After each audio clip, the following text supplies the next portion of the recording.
Notre dernière séance du conseil municipal a été consacrée au vote du budget. La première chose que je souhaite souligner à propos de ce budget, c'est que nos finances sont saines. Il n'y a jamais eu à Bonneuil-sur-Marne d'emprunt dit toxique qui plombe les finances de certaines communes de la région pour plusieurs décennies. Notre épargne nette, c'est un des indicateurs d'une bonne santé budgétaire, a progressé entre 2017 et 2018.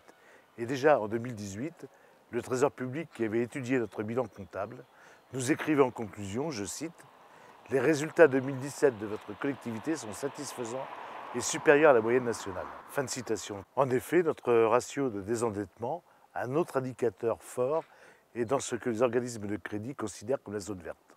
Heureusement que nous avons une telle situation financière.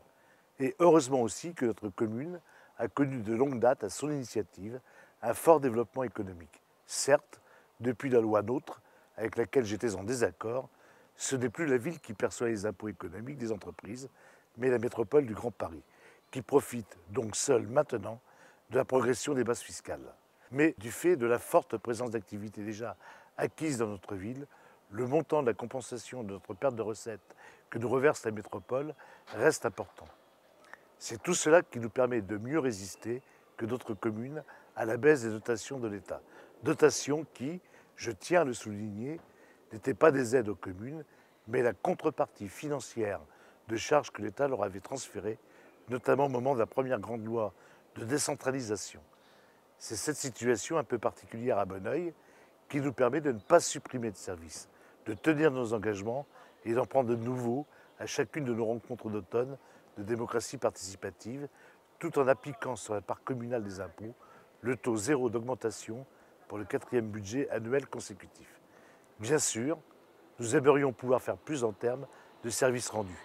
En cette période difficile pour nombre d'habitants et d'habitantes, comme l'expriment avec vigueur les mouvements sociaux actuels, et au moment où l'État ou d'autres partenaires se désengagent, il y aurait besoin encore de services publics de proximité. Nous avons même décidé de baisser cette année le tarif de certaines prestations en direction de l'enfance ou des retraités.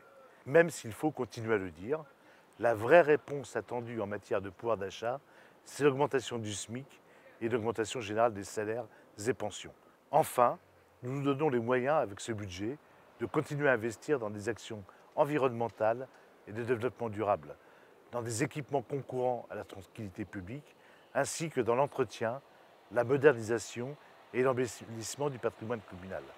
Par exemple, nous allons consacrer 2,5 millions d'euros aux groupes scolaires et aux gymnases Coton qui ont la chance d'être dans un quartier très rénové, mais qui, eux, ne l'étaient pas jusque-là. Voilà en quelques mots l'essentiel de ce que je voulais vous dire à propos de ce budget. Un budget donc, et je me réjouis, que comme chaque année depuis le début de ce mandat, il ait été voté par l'unanimité de notre conseil municipal.